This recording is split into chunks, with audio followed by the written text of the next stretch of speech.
Let me do a little housekeeping here. We are going to invite everyone to use our chat box on the side to share resources and to ask questions. Mark Bobo and I will make sure that we facilitate and we keep an eye on those questions and make sure those questions are addressed. The second thing is, if you would like to have us unmute you so you can share with us, if you would just use that bottom raise your hand symbol and you put that, I guess that actually puts you up at the top of the list, and those that are working in the background will make sure that we unmute you and give you a chance to share with everyone. And so I'm looking at my notes right now. I think I have covered everything, and at this time I'm going to send it over to Mark. Thank you, Kathy. Again, welcome to everyone that's on the call today. We're excited to have you here today. We have our board management services team with us to discuss how to lead effectively in these changes time. Today, we have the Director of Board Management Services, Cheryl Ryan, the Senior Deputy Director, Terry Morgan, and Senior Consultant, Steve Horton. We're excited to have them here today. And Cheryl, I'm turning it over to you. Thank you so much. Welcome, everybody. It's great to see your faces. Many of you I know and recognize from different trainings or workshops or Capitol Conference, and I know we're all missing being together. So this is a wonderful opportunity, and we really appreciate you joining us. Whether you're an administrator or a board member, we've all been thrown for a big loop here. And now I think 4 or 5 weeks in for most of us, I think that there are mixed feelings. Some of us are feeling like we're doing a really fantastic job and kind of plugging through. Other people are starting to feel a little bit more frustrated, maybe that a return to normal isn't coming more quickly, and still others of us continue to be patient and know that we're doing all that we can do. But for board members, it's really stressful because they are certainly concerned about their districts and wanting to know that they're doing the right things in terms of governance and in terms of staying in touch with their administrators and their superintendents in particular during this time. So Steve and Terry and I have talked a little bit, and I'm going to turn things over to Terry and then to Steve, and then he'll hand it back to me before we turn the program back over to Kathy and Mark. But we're just going to share a couple thoughts with you that we think we'd like you to at least continue to be cognizant of, and certainly we're happy to answer any questions and to hear your feedback as we move through the material. So right now I'm just going to turn things over to Terry, and she's going to just share some thoughts before handing the mic to Steve. Great. Thanks, Cheryl. I think the topic I want to talk about today is communication. And certainly we always talk about this during the year, and we've met with lots of boards and talked about good communication. But in this time particularly, it is so important that you are making sure that communication is happening between board members, superintendent and treasurer, between the administrative team and the staff, and then also with all your different stakeholder groups, your students, your parents, your community. And so finding new and different ways to do that, the real key is constant. And it doesn't have to be a lot of conversation at one time. It can be small conversations. Think how Governor DeWine has done this every day at 2 o'clock. You know that you're going to hear some nugget of information. And so try and frame it in what would be 2 or 3 messages that each day you're going to be able to share with your stakeholder groups. Making sure that you are staying in your lane. The superintendent is certainly making decisions and doing the day-to-day operations, but that he or she knows the board is there. And having a board meeting where you just brainstorm ideas is a wonderful way to give support to the superintendent and treasurer as they are leading the day-to-day operation of what it looks like now, what it's going to look like in the summer, what it's going to look like next fall. I talked to a board just recently where they said they just skipped their March board meeting. And I said, how can you not have conversations? They have a levy on the ballot. How would you not have conversations about what it's going to look like if the levy doesn't pass, or what it looks like when the levy passes? So take this time, even your policies. You've had to make a lot of new policies, hopefully just temporary policies while you suspended your others. talk about those and talk about when you're going to be going back to what is your normal policy. So again, we just urge you to think about ways you can keep the conversation going and be supportive and not interfere, but still make sure that you're guiding and advising the superintendent and treasurer. So that's my spiel for today. I'll turn it over to Steve. Thank you, Terry. I likewise am so pleased that all of you are here with us today. And I think one of the things that we've talked about as a team internally is, you know, kind of piggyback on Terry's comments about communication. Just understanding that there is maybe some confusion or concern for many of you. It seemed apparent to me in having a couple conversations with specific board members that, you know, there are questions about, and maybe some frustration about, you know, what should I be hearing? What should I know? What should I be asking? You know, I talked to a board member that was very frustrated that she felt out of the loop and not as much a part of what was happening in the district as she really needed to be, and was concerned, you know, is it okay for me to bring that up? And I said, you know, my answer was absolutely. The questions you have are valid. Hopefully you are having that regular communication with your team about what's happening in the district and what plans are moving forward. And if you have questions, ask the questions. That's not getting into micromanagement. It's not intruding on other roles, but it's governance, and it's asking, making sure that you know what is happening so that you can do your jobs more effectively. The other part of that too is, as Terry already mentioned, the notion of skipping board meetings or not having our regular business that we do with the district because things are so out of whack right now. And we would hope that you really strive to stay on your normal schedule. Have those committee meetings, the board meetings, the special meetings, the things that you need to do to govern your district in the same way that you did before the pandemic happened to us. Make sure that you are staying together in meetings. So that means, you know, if you're doing it virtually, figure out what technology is going to work best for you. You know, how can you live stream that so that you're being consistent with the Open Meetings Act, and also, you know, really strive to keep that communication open in a way that you're very aware of what's happening and how you're conducting the business in your district. You know, and so don't think we can just skip meetings. Don't think we don't have to have that committee meeting right now because we have to deal with other things. No, we would encourage you to please move forward with that schedule and to please stay on that same kind of district governance protocol that you've been observing all along and working with as a board. So with that, I'm going to turn it over to Cheryl. Okay, I really appreciate Terry and Steve's comments about communication because it's just so important. And I'm not sure I've ever worked with a district or heard about a district in so many years of being either on a board or at OSBA that had a great ability to keep that communication, to keep those communications lines open, even in small ways, like Terry mentioned, that weren't a successful board. But one of the things that's going to make life more complicated, I think, for district leadership teams this year in particular is going to be the fact that much of the data that board members have relied upon to make decisions and to evaluate progress and to evaluate the quality and the work of staff and teachers is not going to be available this year. So teacher evaluations and principal evaluations and superintendent and treasurer evaluations are going to look really different this year. And so a great agenda item for your board meetings is going to be to talk with your superintendent about which data he or she expects will be available.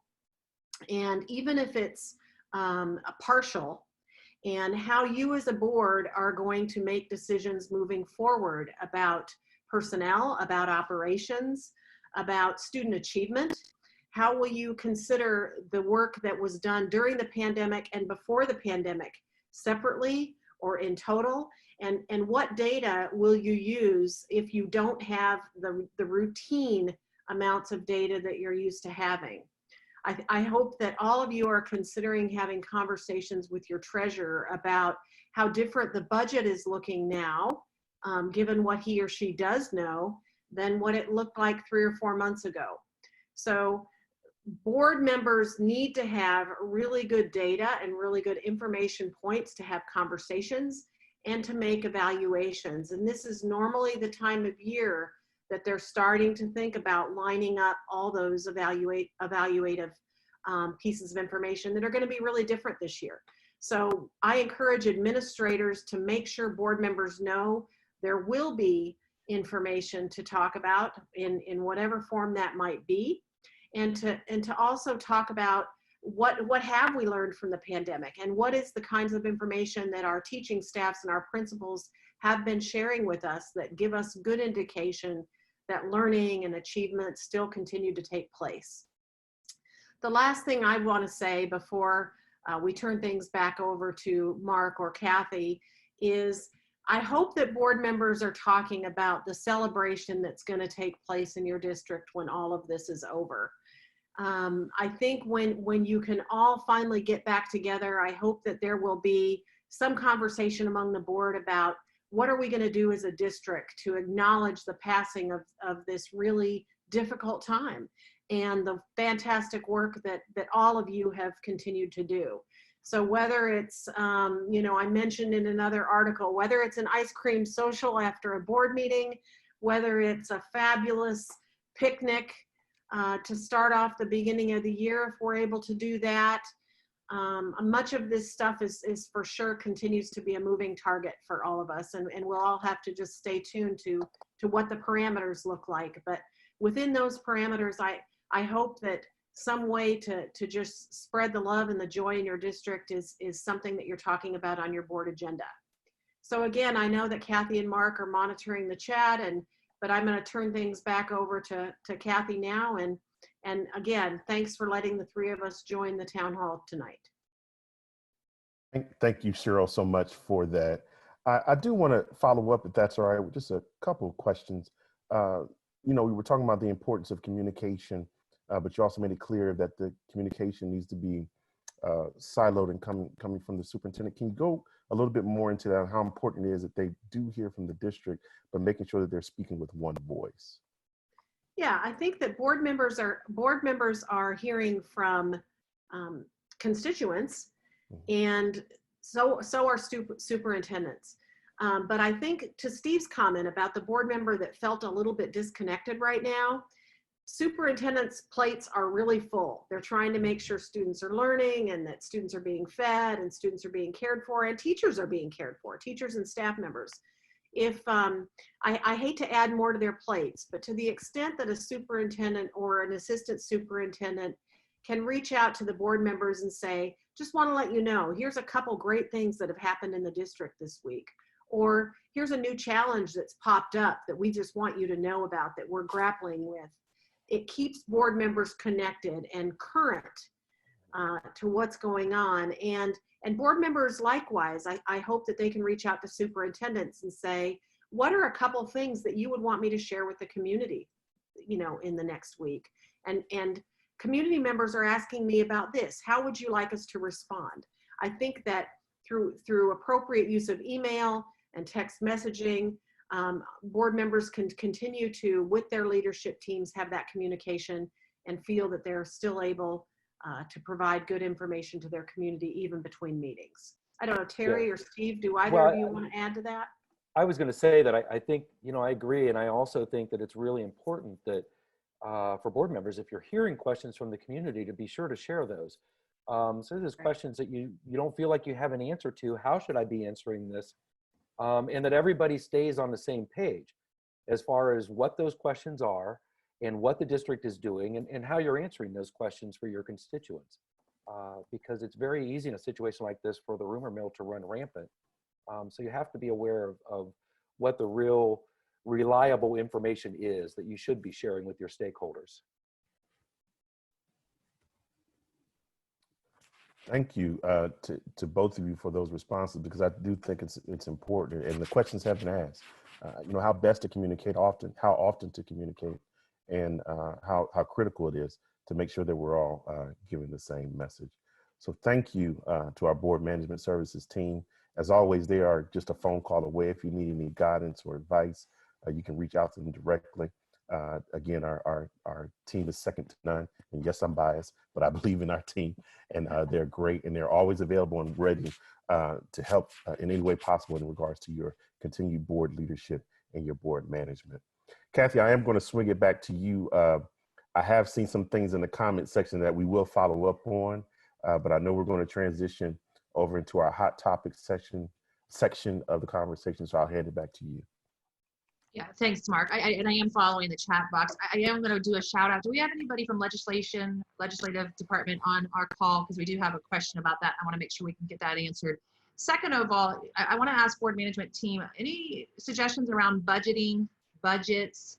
If a board came to you right now and said, "Hey, we're taking a look at our budget," what would you share with them? I think it's a difficult question. I think that there needs to be some conversations with the treasurer, and with the treasurer is usually the person in the on the district leadership team, along with the superintendent, that's keeping track of legislative changes. And we're talking about policies that may be temporarily suspended, and legislation that might be enacted just for this year that's going to affect budgets. But I think treasurers need to look very closely at 5-year forecasts. We talked today at OSBA about certain costs at our own association that are going to be bigger this year or less this year as a result of the pandemic. And the same goes for revenues and expenses in districts. So again, I think the tight conversations with treasurers need to happen, and treasurers need to know that board members are going to be very concerned about ongoing district budgets. Thanks, Cheryl. Thank you very much. So I want to address Julie Fiesel's question. Nicole, I believe, is on our call this evening. Nicole, do you feel comfortable maybe addressing Julie's request about state funding, and if there's any word from the governor about when they're going to get information? And hold on, Lori just needs to unmute her.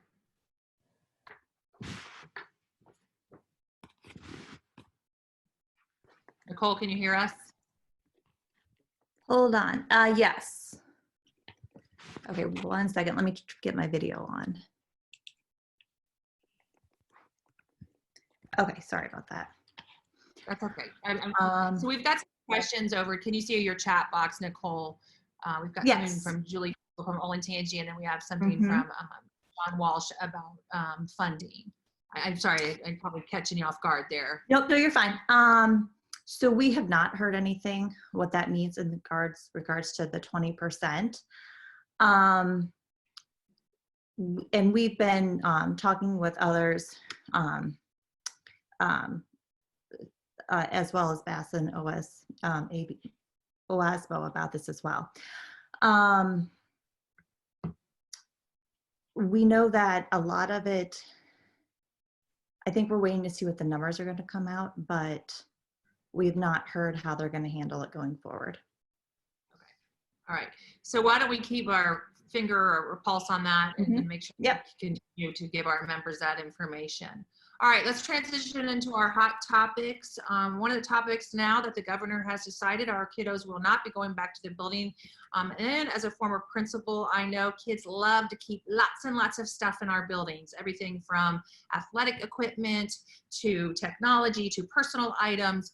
And so the question is how do we get our kids to get their things back, and how do we get our things back from our kiddos, things like textbooks, things like technology that we let them use during this time. Anthony Gomez, I believe, shared with us about how they are doing and starting with their seniors, letting them come into the building every 15 minutes.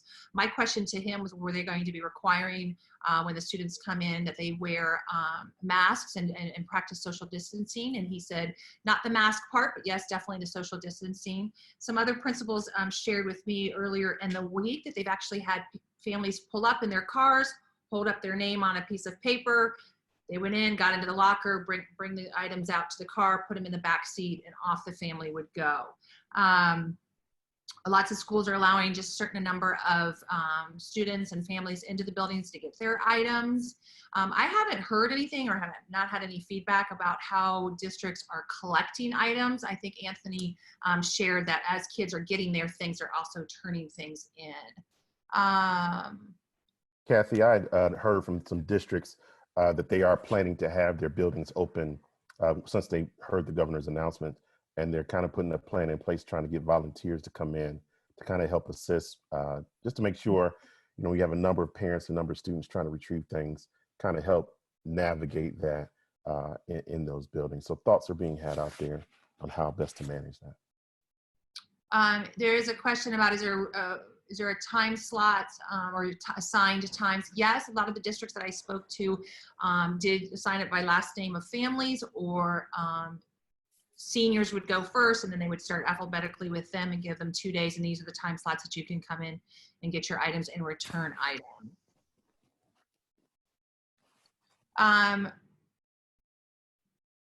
Okay, I'm gonna ask that, Lori, can you unmute Van? It looks like he can address one of the questions that's in the box. So while he does that, let me find that question, and I appreciate everybody being patient with our multitasking here. There was a question about coaches' contracts, and we do have one of our attorneys with us, and I think he's gonna speak to that. So once we get Van lit up. I'm good. Thank you, Kathy. Great. Hey, We've been Van, getting a lot of. can you just repeat the question? Okay. We've been getting a lot of questions about the payment of supplemental contracts. There seemed to be not a lot of consistency among districts. Some are paying nothing, some are making partial payments, and some are paying the full thing. The thing I would remind schools are your supplemental contracts are part of your negotiated agreement. And so that's always something to keep in mind. You may have past practices about either paying or not paying supplementals for various reasons. Perhaps you did not have the required number of students ultimately decide to participate in an activity. And in that case, what did you do? Did the school go ahead and pay the coach or the person that was signed up to deal with the supplemental, or did you cancel it? Another thing to keep in mind is canceling supplementals could be like conducting a form of a reduction in force. So your contract language on RIFs may apply as well. So schools are all over the place. I think a sound answer certainly is to pay them for any work that they have performed. Paying them beyond that is going to be a local decision. I think for some schools, if you decide to pay the entire amount, then you probably want some sort of board action behind this to authorize that payment. That will certainly make the auditors a lot happier when they show up and start looking at the books and trying to find out whether you have actually paid people for work that was performed or was not performed. In that situation, a board resolution will help the treasurer tremendously. Beyond that, I would certainly ask your local council in terms of what they think you should be doing. But again, schools are everywhere on this issue, and I'm not sure there is one answer that will fit all school districts. So as we kind of move through this, please know, and for those of you who are just joining us, we do have legal available on this call. We have legislative on this call. So as we are going through hot topics, if you have another question that one of the team members can address, please make sure you put it in the chat room. It looks like Will Schwartz has joined us, and he'd like to go back to the question about state funding. So Lori, I know I'm keeping you hopping here. If you can unmute Will for us. All right. My light's showing up. The reason why you can't see me right now is because my wife and I are both on Zoom calls, and we have a 13-month rascal of a child who's crawling around right now. So I apologize if you hear some squealing or something like that. But I did want to add to Nicole's helpful response to Julie Fiesel's question about funding, that there are things going on at the state and federal level to address potential funding gaps. In House Bill 197 that was passed a few weeks ago, there was the authority granted to the director of the state budget office to transfer funds from the state's rainy day fund, so about $2.5 billion, in order to basically make necessary state payments that have been budgeted for this biennium.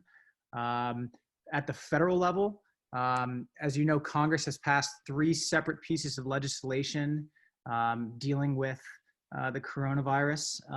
One of those had a $31 billion education stabilization fund, $13.5 billion of which is grants to states for direct funding to school districts based on the Title I formula, with a wide range of usage. Ohio is set to receive about $490 million under this fund, the 7th largest recipient of all recipients.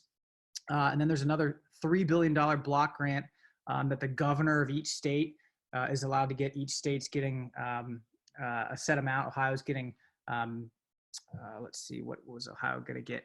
We're going to get $105 million specifically for education that the governor gets to send out. Now, this is not enough. Our counterparts at the National School Boards Association, as well as pretty much every major education association at the federal level, is also advocating for a 4th supplemental COVID-19 relief and spending bill, which would include $200 billion in additional spending from the federal government to assist states with education shortfall spending. So there will be belt tightening, across the board. But I think the state and the federal governments are trying to, put sandbags, on the levee, so to speak, to kind of shore up things. But as for this fiscal year, we've not heard of anything about the state reducing the funding that was appropriated and set to be distributed to states along the way. But that's where we're at right now. Great, thanks, Will. And while I have you, there is a question, and I'm not sure if you know about this or if he's even talked about this. Do we know if the state will be funding the student wellness for next school year? So that's a great question. So the student wellness funding was for the 2 years of the 2-year biennium, with 2 lump sum payments throughout the year. And so I have not heard anyone talk about that figure being reduced. It was a $675 million pot of money. I have not heard that being reduced. And I think from the governor's perspective, it's his intent to keep that as it was appropriated. But that's something that if we do hear about, we will certainly make our membership known and work for that money to stay at the number that it was promised. Okay, thanks. And Will, I'm going to ask you and Nicole to kind of shuffle through some of those questions, and then you can text me and let me know if you want to jump back on. Some of the questions, a lot of districts are, since we are going to be maybe working through the summer, they're talking about allowing their students to keep their technology over the summer. I think one of the questions that some of the principals have talked to me about is, who do they go to when their Chromebook breaks down, or where do they go when their laptop's not working? How will the schools support the technology in the homes? Because we all know that technology is no good if it's not working. So that's something to think through, that you could always tell your kiddos, hey, keep all your technology, but you have to think through who's going to support that technology during the summer. And Mark, if I'm talking too much, jump in. We're having them keep their Chromebooks, picking up belongings, dropping off equipment. The preliminary plan is that our students will be asked to come in assigned shifts. Locker contents will be placed in bags by the staff, labeled and brought out to the parking lots to be picked up. Chromebooks, etc., will be dropped off for seniors at the same time. There is a tax question in there. Will, I'll let you take a look at that. Yeah. So Jan's referring to a situation that we had heard about in Ottawa County in the north part of the state. Tomorrow, on Thursday, the Ottawa County Commissioners are holding a meeting to discuss the possibility of providing some sort of tax relief, whether it's tax abatements or some mechanism to business owners during this time, and as a result of the economic effects that we're seeing.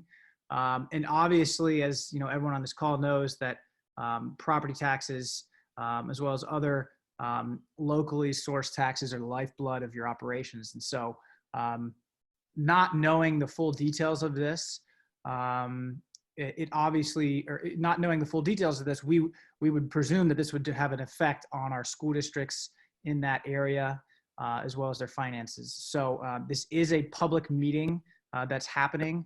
We have contacted the school board members, treasurers, superintendents in the school districts in Ottawa County that would be affected.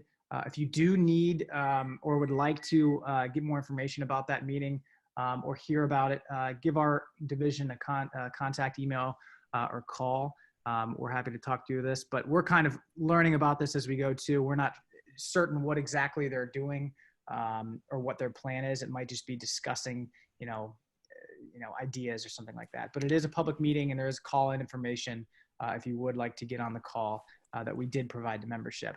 And then I'll just take there's another question that Pat Szymanski from Elida Local, hey Pat, had asked, asking when the certain pots of money will be released. That's the 13.5 billion, which is in reference to, they call it the Elementary and Secondary School Emergency Relief Fund. I know that there's kind of some federal and state distribution tubes that have to be navigated.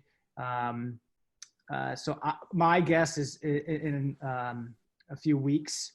We're waiting on guidance from the department on what that will look like. As for the $3 billion of the Governor's Education Emergency Relief Fund, that Ohio is set to get $110 million of that. The governor's office on our Monday morning call indicated that that money should be fast-tracked and released relatively soon. And then there was another question from Shannon about those grants and the amounts expected. I'll paste in a link to an article that is in OSBA's upcoming briefcase that we sent out to members, where I talk about in detail these three funds and what Ohio is expected to receive. And the Department of Education will be providing detailed information district by district for this, as well as it becomes fully fleshed out and permanent. But I'll post those in the chat box below. Great. Before I hand it over to Mark, because Mark's next, we did have a question, and Angela from our team did answer it, but all of our town halls are recorded and they will be available on our website, and Angela put the information. So if you missed last week's town hall, make sure that you pick that up if possible. All right, Mark, back to you. Thank you. As you see through the chats, and even before we had tonight's conversation, there's still a lot of questions around what the summer would look like. Obviously, with Governor DeWine's announcement earlier this week, we know that the school year, effectively the buildings will not be reopened. But wondering now, what will summer learning look like for our students who may need to continue to have summer learning in regards to credit deficiency? Want to kind of move the conversation that way because, Kathy, there's a lot of students out there. At the end of the day, we got to take care of our kids. And there's a lot of students out there that are struggling to make sure they have their credits, and kind of want to know from the districts, what are you all giving thought to at this point in regards to summer learning? What would that look like for our students? I see that some in the chat room have said that they're going to keep the technology out there, but obviously, as we said before, we have to make sure we have the supports in place to support the students with that technology. Yeah, and I would say that not only credit, also I keep reading articles about our elementary school students. If there's a learning gap that happened during this time period, and there's a real concern that a third grader is not possibly going to be ready for fourth grade, and how are we going to address that during the summer? So if you would like us to unmute, and you want to speak to this instead of trying to type your answer out, if you just hit on the bottom, and I think Drew explained it earlier, that there is a raise your hand option. At the bottom, you can raise your hand and we'd be more than happy to unmute you, and you can speak to possibly what this summer may look like in your district. There's a great question about pass fail. I know that most of the universities, I've got 2 in college right now, and both of their universities went to pass fail. And so I'll tell you, as just from a personal experience, we're talking about even the instructional hours and the guidance that ODE has given us. And my wife is a teacher, so she's trying to make sure that the kiddos are getting all the education they need, the hours they need. But there is a there's a gap right now happening where she's unable to control the students who actually log in to make sure that they're doing their assignments. So are there suggestions even with that on how best to monitor what the children are actually doing so we can get some more participation from the students? So these are the questions that are coming up from districts, and we wanted to see what you all had to think about that. Jennifer Harden on our team just shared a really good document from ODE in regards to grading. You might want to access that. ODE has pushed out guidance documents on a couple of the issues that have been raised. One is on grading, one is on instructional hours. They've also got their remote learning guides, which has information about instructional hours. So check those out. They're available on ODE's website, and I'm fairly certain, correct me if I'm wrong, Angela, that they're also on OSBA's coronavirus page. So one-stop shopping if you go into OSBA. So I don't know if we do that a lot here. I don't know if our audience is ready to look at the summer. I think some of them are more concerned about graduation and ceremonies at the end. So we might want to weave both of those topics together. Yeah. I see that there's talk about online graduation, doing it via YouTube. Anthony, thank you for sharing that. Try to make that ceremony as normal as possible.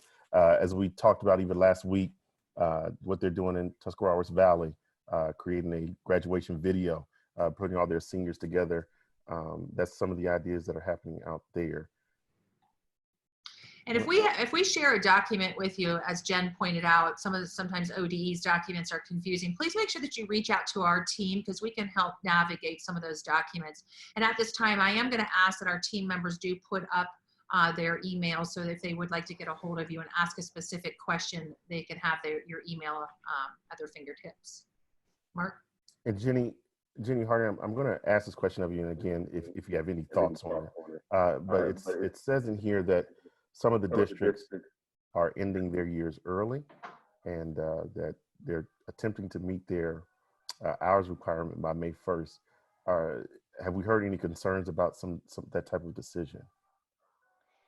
Yeah, I'm not sure that I've heard that specific question, but I think what we're hearing from ODE is fairly consistently, don't end your school year early. Buildings are closed, school is not. So I think if that's something you're considering, you need to be checking with your legal counsel to be sure that that's permissible. And also, we will continue to provide the most recent guidance from ODE as it's available. It looks like there was a directive from ODE to not to end the years early. So we want to be very cautious of that to stay in line in compliance with the directives from ODE.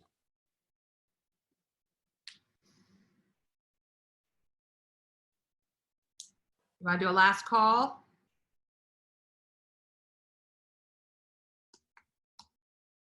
Oh, Cheryl, this one might be for your team. Is the pass-fail change something the boards should approve? I actually think that's a legal question. I think it depends on whether or not ODE is. I know that I think Jenny Harden is still on here, but my understanding was that ODE had guidelines on which courses could and couldn't be approved for pass-fail grading. Van, maybe you know something about that too, but I think that there are some restrictions on what boards can and can't approve. I'm sorry, my computer keeps freezing, so.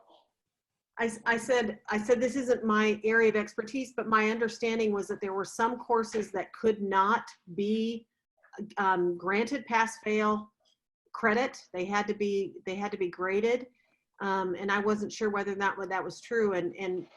But ODE is leaving a lot of discretion to districts on grading, but certainly these are board decisions. Yeah. You should obviously be consulting with your administrators about what they recommend, but they're definitely board decisions. Yeah. So Kathy, in answer to your question, if it is in the district's hands, we definitely believe the board should make the call on, should at a public meeting should make the call on which, if any, courses will be given pass-fail credit. Great. What about sports eligibility? How would districts deal with this? Jen, do you have anything about sports eligibility and if we go to a pass-fail? We don't know for sure at this point, but we were involved in a call with counsel for associations in other states the other day, and it seems like what we're hearing from NSBA is that colleges are considering, and the NCAA is considering, loosening those guidelines. That is not an official decision at this point, but we know that there is, I mean, obviously the NCAA, obviously colleges and universities know this is occurring. It's not just in Ohio. It doesn't just affect kids here. They are thinking about these things. So we anticipate there will be more and more official guidance in the future, and we will make that available as soon as we have it. Great. Thank you, Jenny. And I want to give a quick shout out to Debbie Dunlap from Reynoldsburg for providing what Reynoldsburg is doing in regards to guidance of grading and assessments for distance learning. Thank you for that, Debbie. Thanks, Debbie. I want to make sure I'm not missing any raised hands. Is my background crew checking that? Okay, great.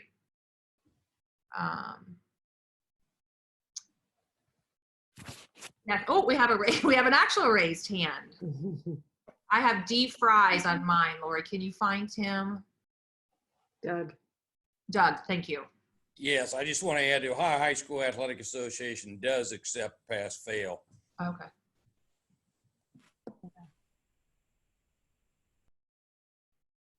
Thank you. Anyone else have a question? I think we've done our team's done a pretty good job of letting you know that this is going to be available. We do record these. We also have the transcript available to you. There's a lot of really great information available to you on this chat, so make sure that you get a copy of that. And also, Kathy, I want to mention, you know, as we plan these town halls and get topics together, we want to hear from you, from the district, about what information you're looking for, what information do you need for us to address during our time together. So please, even if you have an opportunity, all the emails that are there, if you have topics that you would like to hear more information about, please let us know, because we want to make sure that these town halls are informative for the time that you share with us. Yeah, and Mark and I are really smart. We always bring our team with us.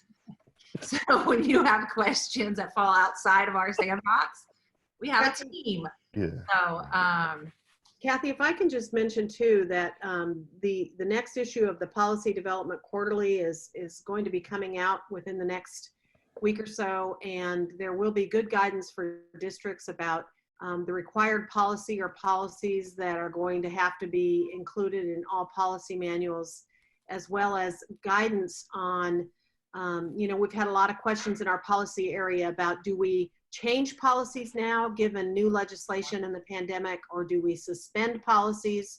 You know, a great example is your public participation policy and things like that. So I just wanted to give everybody a heads up that the PDQ will be coming, and to pay attention to that when it hits your inbox. that's great. Thanks, Cheryl. This question has come up twice now about having staff work on campus in the month of May. Maintain a schedule and reduce number of staff members per location. Now it looks like some people are putting in what they're doing in regards to staff.